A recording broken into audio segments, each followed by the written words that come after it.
I don't know. You don't know what? I don't know anything. And so, did you pull that trigger? No. Would you do something like that? No. Meet 18-year-old Ayla Ostaloff sitting there looking like she's waiting for a nail appointment, not facing a homicide detective. And as the truth starts closing in, Aya holds her ground anyway, not realizing the exact lie she's telling right now was already caught on tape. This is a big question, all right? And remember, I have video. Of course I'm terrified. Can I please talk to someone? Like I'm in trouble or something. On the night of August 9th, 2023, at 9:42 p.m., gunfire tore through a quiet block of North Cleveland Avenue in Loveland. How does a shooting on a quiet Colorado street trace back to two suspects in Montana? And if this was really just random, why did investigators already seem to know precisely who they were after? I'm here to talk to you about the trip you guys made to Colorado, okay? And when you went to Loveland, I need to talk to you about why you were in Loveland, Colorado, and it wasn't for long, I know that. I just need to know why you were in Loveland. What brought you to northern Colorado? We passed near Loveland, but we didn't go in. We went down and we saw my grandmother and one of my cousins lives in Thornton, so we hung out with them for a day, and then another one lives in Highlands Ranch. Then my grandmother lives in Denver proper, and then we were just down in Canyon City seeing, it's called Great Sand Dunes, and we stayed in Estes Park too for a night on the first day. So when did you get to Colorado? Oh boy. Oh gosh. I'm gonna have to do some math in my head. It's okay. It's the 11th today, right? I am almost positive it was the 4th. I would have to check to make sure. I can't remember what day it is anymore with us camping so much. So how many days were you in Colorado? Is that easier to think of? Yeah, 5. Yeah. And when you say we went to Colorado, who are you referring to as we? Me and Aaron. Okay. And who is Aaron to you? He's my fiance. Oh, okay. And how long have you guys been together? Almost a year. A year? Mm-hmm. Oh, good for you. And when do you plan on getting married? Don't know yet. Okay. But things are good and that's great. I'm happy for you. So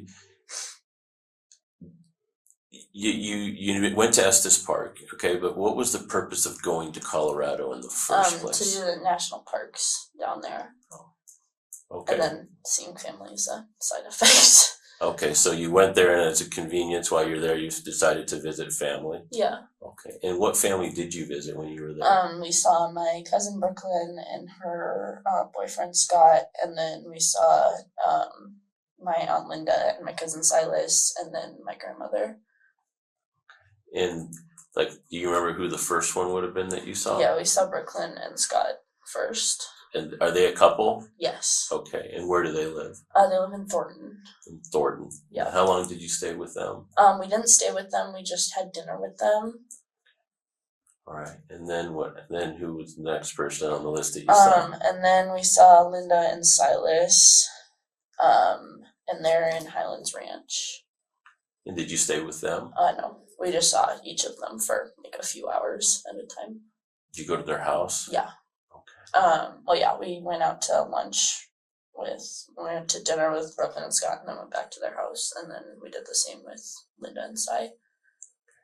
And then who did you see next? Then we saw grandmother after a couple days in between, and we just came back up into Denver and saw her, and we went to lunch with her, and then just hung out at her house. Aya's version of events is so detailed it almost sounds rehearsed, but here's what she hasn't figured out. The more specific she piles on, the easier her story is to take apart. When someone's telling the truth, their account holds steady under pressure. Truth holds up under pressure. Lies start showing cracks, and she's about to hand detectives a timeline they're going to take apart piece by piece. Yeah, my cousin Brooklyn actually used to live there. Okay. And when's the last time you were in Loveland? Oh gosh, probably like 4 or 5 years. I was in my early teens. Okay. So this last trip that you went to Colorado, and you went everywhere that you're explaining you went, were you in Loveland? And I obviously I'm here and I came a long way, yeah. right? I wouldn't be here if I didn't know some of the answers for the questions that I'm asking you, right? Yeah. And so when I ask you, did you even drive through Loveland? You really need to think about, it's just a simple question, right? Yeah. Driving through Loveland is not a crime, right? I know. It's not a big deal. So that's why I'm just trying to make sure that we're on the same page. Yep, I know we went from Estes Park to Boulder, and then I know we drove down I-25 that goes like down past. You went north on I-25? Yes. Past Loveland? Yeah. Did you And get that's off also on how any we got down. exits? Did you get off them? Not that I remember, no. What car were you guys in? Our Volkswagen. Is it yours? Or are you guys buy it together? We bought it together, but he's the one on the like buying slip. On the pink slip? Yeah, but when it gets registered, we're going to have tried to register it like 8 times. That was full. Okay. Where did you guys buy that car at? At Volkswagen in Bozeman. Oh, here? Mm-hmm. Okay. And did you buy it brand new? Yeah. Oh, wow. That's a nice car. Yeah.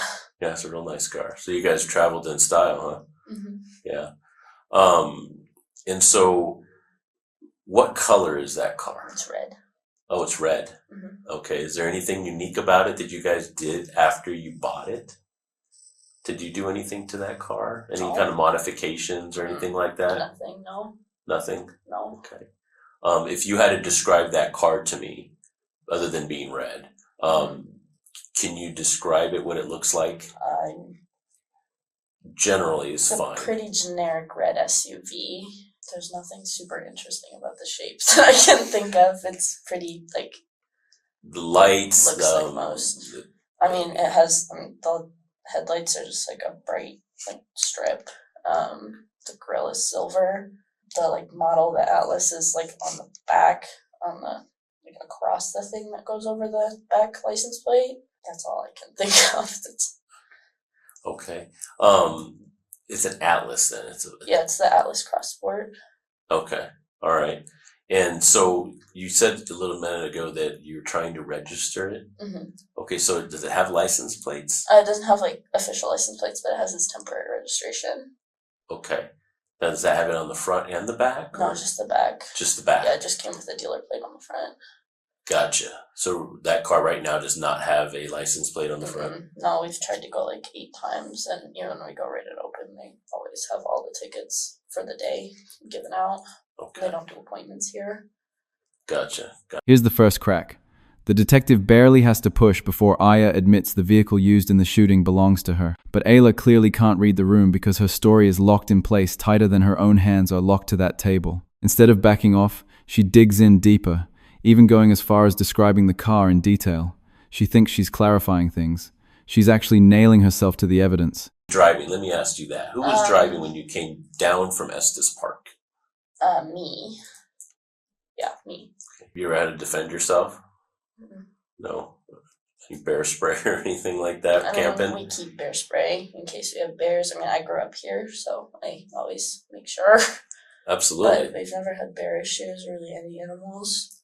Okay, so you just don't have any other things to protect yourself against a bear or anything when you're going camping? If I were to go camping, I would, I'll be honest, I would have my gun or a knife or something, right? And so that's why I was like, if you camp so much. We have bear spray, and then he keeps a pistol in the car for just in case, but never had issues. Never had to shoot a bear? Yeah. Okay, that's a good thing. Okay, that's a real good Most thing. pistols would do nothing against a bear. Well, and that's what I was getting into next, rifle. unless it's some sort of huge caliber. What caliber is it? Oh gosh. He's the one that knows that well, not me. What would you think it is? I know nothing. I think that FN that he has is a 9. Okay. I think, if I remember correctly. I'm not positive. So you described an FN. A lot of people don't know what FN means. What does that mean to you? Yeah, he just has like the FN. It's the FN 509 tactical. So it's it's like tan and it has a little scope on it. It's the best I can describe it. Sure. Have you ever shot that? No. You guys don't go target shooting or anything? We do to the range, but I've never shot that one. What have you shot? I've just shot, we have a hunting rifle for deer hunting, so we work on like aiming with that. And then we have like a little 22 pistol that we just take it to the range, and then a little like 1904 rimfire that's like shoots the like tiniest little things ever. But it's adorable. You know your guns, obviously, because you're spitting out all these. I know it because of him. Okay. I was not ever raised around guns, but Okay. Would your familiarity be? What would your familiarity be with? Let's go with the little last gun you said. It was a little. What kind of? You described it as being a small caliber gun. oh, the rimfire. Yeah. Oh gosh, he bought it at at a gun show that was here like a couple weeks ago. This is why I remember this. But it's like, I think it's like 22 shorts. It's not like the normal 22s. But it's like from 1904. And it just has this like tiny little scope on it. It's really cute. It's original. But yeah. And what about the next one that you described? The hunting rifle? I think it was. Yeah, it's like a little camo. I don't remember what the brand is. But I know it shoots 308s. And we just use it for deer hunting. So we just practice shooting with it. Have you guys ever shot deer with it? Not yet, no. This is the first season that we're gonna be doing together, so. When did he get that gun? Oh boy, it was way before we got together. So I don't know. And then, so you got the 22, you got the 308, and then what else? He has an M15 for just like target shooting. He has a little M1 Garand that does not work. It's like original and it's super old. That's all that I can think of actually off the top of my head that I know the names for. So you said an M1? M15. An M15. Thank Yeah. you for correcting me. I appreciate that. What is an M15? AR-15, I think. I think that's correct. I don't think it's an AK. Do you know the caliber? Oh no, I do. One sec. 5.56. That I think you're right on. I'm pretty Yeah, sure. I have a weird way of remembering things, so. I think you're right on that. Then the floodgates open. What starts as casual conversation turns into something else entirely. She claims she barely knows guns, but a few well-placed questions later, she's rattling off details like someone who clearly does. Detectives no longer have just a driver at the scene. They have someone with access to multiple firearms, including a weapon matching what was used in the shooting. That's the opposite of looking uninvolved. I need to take offense to this because I don't know you. Do you use drugs or alcohol? No. No? Does he? He smokes weed, but that's really it. That's it? Yeah. Well, that's pretty normal now. Yeah, he used to work with it, so he used to trim for a grow. Oh, he used to trim the plants? Yeah. Okay. So when you were in Colorado, were you under the influence of anything? No. When's the last time you used any kind of illegal substances? Oh gosh. I don't know exactly. It's been a while. I don't have a good estimate though. Months? Yeah, at least a month. Okay, what was it when you did use? Molly and MDMA. Molly, okay. Anything else? No. And how did you use MDMA, Molly? Just snorting it. Snorting it? So you crush up a pill maybe, or what is it you do? No, people make it in like crystals too instead of pills. Okay. Did you use any of that in Colorado? Mm-mm. No. What about him? No, not that I remember. So when you were in Colorado, then I want to make sure I'm understanding is you didn't use or buy any drugs there? Mm-mm. Okay, so you're completely sober the whole time? Yeah. You didn't even have a beer? No. Okay, wow. I mean, he drinks beer sometimes, but just because it tastes nice. I drink beer. He doesn't get drunk at all. It's fine. And so during this trip in Colorado, was he drinking a lot? Not much, no. He probably had like 2 beers, maybe max, and it doesn't affect him at all. So he was sober the whole time? You guys weren't drunk, stoned, or anything like that? Okay, so you remember your trip pretty clearly? Yeah. Okay. Do you remember going by a Safeway? Did you guys go to a Safeway to go shopping for food? The only time I remember going to food was in King Soopers in Denver. When you were in Colorado, all your stuff that you described, camping equipment, your dog and stuff like that, that all stayed in the car with you? Mm-hmm.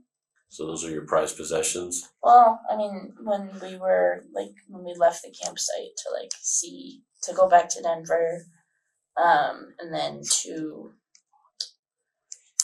see like Great Sand Dunes, our tent and like our chairs and our sleeping bag were just back at camp. You just sleep in the tent pitch, but other than that, everything else stayed in the car. So the people that you saw, your relatives, Mm-hmm. Based off of what you're telling me, that it was just for a short period of time. Yeah, I mean, we saw, I think, Linda and Silas for like 6 hours, Brooklyn for like 5. So you didn't loan them your car or give them your car or anything No. like that. Did you use their car? No. We like rode in their car, but that was it. Okay, but you didn't use their car by yourself with you. Mm-hmm. Okay, and they didn't use your car. Mm-hmm. Okay. Has anybody used your car in Colorado? Not that I know of. Okay, I mean you would know. Yeah, Yes. I probably remember. Okay. I have a pretty bad memory, but I think you'd remember if somebody used your car because I think it has your dog and everything in. Yeah, I think. Yeah. Okay. And I don't want to put words in your mouth, but I would assume based off of your descriptors and being sober that you would remember if somebody else used your car. Mm-hmm. Okay. So your car, let's talk about that. It's a nice car. It's unique. Would you describe it as a unique car? Probably, yeah. Why? I don't see him around all the time. I mean, since we have a Volkswagen and Bozeman now, I see him more, but it's not like anything super. It's not like a Lamborghini, but it's not like a Chevy, so You're right. Stands out slightly more. I'm glad you said that word. It does stand out. Yeah. It's a unique car, especially with the roof, the storage compartment up there. It's pretty neat. It's nice, and it does stand out in the way that it does have that roof rack, and unfortunately it's not registered, but the grill shows because it doesn't have the front license plate. It just looks nice and it stands out. I agree. And the reason I think it stands out, and I know it stands out because I was looking at it, and I saw that all those things that you're describing to me, and I was like, yeah, that's a nice car. And where I saw that car was in Loveland, and that's where I work.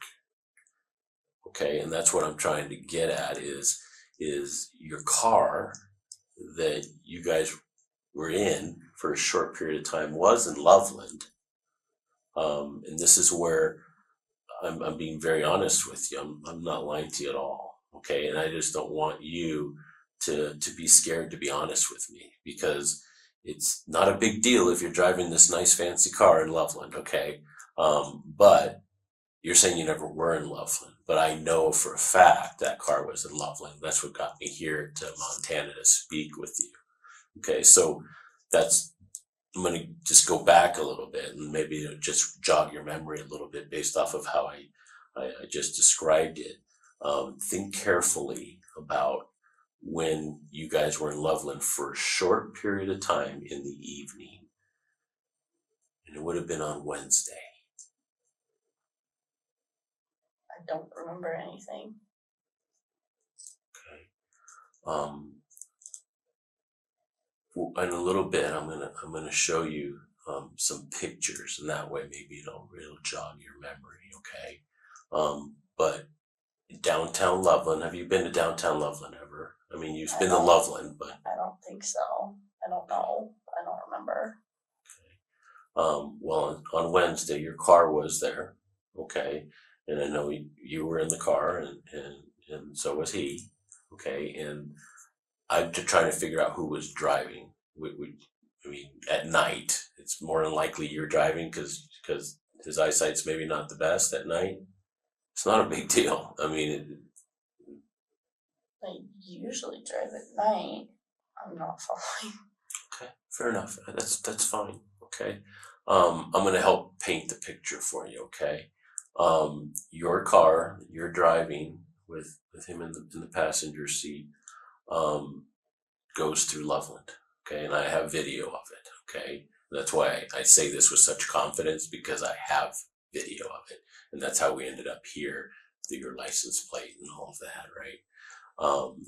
Your car, when it was in Loveland, okay, you need to really think about what your answer is right now, because this is what I know about. She tries to tidy up her story.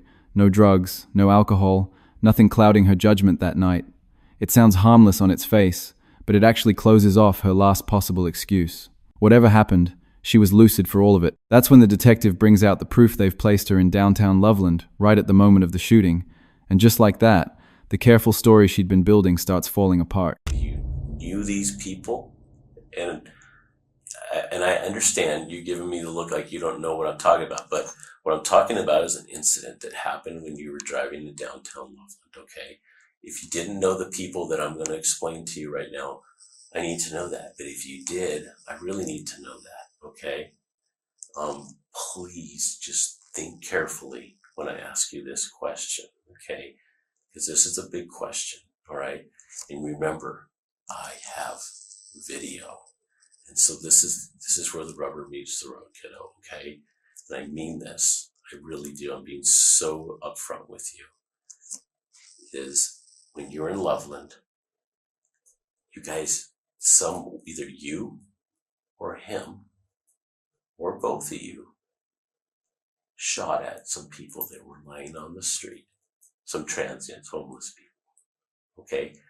I don't know what these people did to you guys, if they did something to provoke that, if they had just tried to hurt you beforehand, if they ripped you off for whatever reason. But there's reasons behind everything, and those reasons is what I need to know from you. Okay, it's not if it happened because I have it on video. It's why. Is there something that provoked this to happen? Because you, knowing what I know about you, you wouldn't just go out and this just wouldn't go out and happen. There's a reason why this happened. And that's what I'm trying to get to understand. Nobody died. I can tell you that right now. Everybody's fine. But we have to understand why it happened. Does that make sense to you at all, kiddo? Yeah.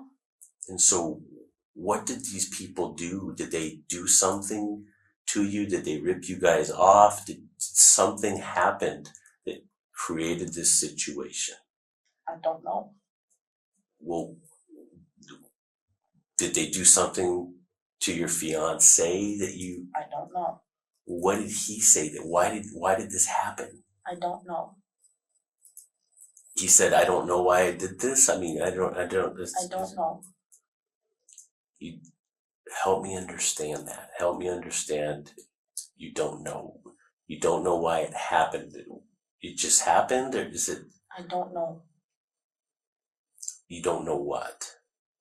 I don't know anything. All right. I got a video of your car with you guys in it, driving through Loveland on Wednesday night, a little after 9 o'clock. Okay. That 9mm gun in your car, either you or he took a couple of shots at some transient homeless people lying on the floor. Okay, it's not rocket science. And the reason I say that is because we got video. It's unfortunate for you guys that you get this happened where there happens to be a video camera. Okay, and you guys just take off. But I don't know what happened beforehand to provoke that. So this is something that was they're saying they were going to do something to you and you're trying to protect yourself to prevent that. which is why sometimes people carry guns to protect themselves. I need to know that. Because right now, all I have is a video. And the video just shows you guys driving by, doing the shooting, and simply leaving, and it looks like it's just unprovoked. And so, if there was a reason behind it, that's the big piece of this puzzle that only you know, not me, because I wasn't in the car. Okay? When you were arrested, we'll get back to this. When you were arrested right now by the police officers here in Montana, did you have a purse on you? Yeah. Is there a gun in that purse? Yes. Okay. And what kind of gun is that? Oh gosh. It's just one that he has me keep in that purse, just in case anything happened to me. Okay. And what caliber is that? I think it's the same as the FN.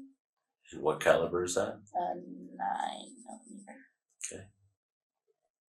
So we have the casings that were ejected out of your car.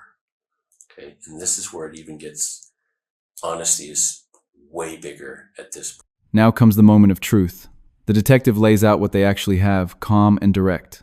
Her response, denial. But the details slip through anyway. She admits to having a 9mm in her purse while still insisting she has no idea what happened. That math doesn't add up, and everyone in the room knows it. I just need your honesty. And I think deep inside you are scared, to be honest. That's what Of course I am. You should be. And that would be normal, because if you didn't, I would be concerned. Someone with a long history of abuse from men just got manhandled. Of course I'm terrified. Of course you Can I are. please talk to someone? Like, what do you mean? Like an attorney or something? Are you saying you want to talk to an attorney? Uh, Do you not want to talk to us anymore? Not right now, no. That's fine. That's your right. So I'm going to explain. You are under arrest, okay, for attempted first-degree murder. Okay? And so what's going to be happening here is we're going to have some people process you, take your DNA, and things of that nature, okay? I'm going to get you some water, okay? And then you're going to be going to the jail in here in Montana, and then you're going to be extradited to Colorado, okay? And then you'll end up going to see a judge over there. So right now you have no bond, so meaning you can't even get out of jail until you see a judge, okay? All right. Do you have any other questions for me? I'm sorry. Is everyone okay? Is there? Yes. Yes, absolutely. Nobody's hurt. Okay, kiddo? I mean that. All right? I meant that when I told you I don't know you and I don't have anything against you, okay? And I wish you the very best, okay? And remember, honesty is what's going to make things right for you, okay? And that's when it ends. Fear finally catches up to her, and she asks for a lawyer, the first smart move she's made the entire interview. It's too late, though. She's already put herself behind the wheel, confirmed she knows her way around guns, and contradicted her own timeline on camera. In June 2024, Ayla Osterloth pleaded guilty to attempted second-degree murder,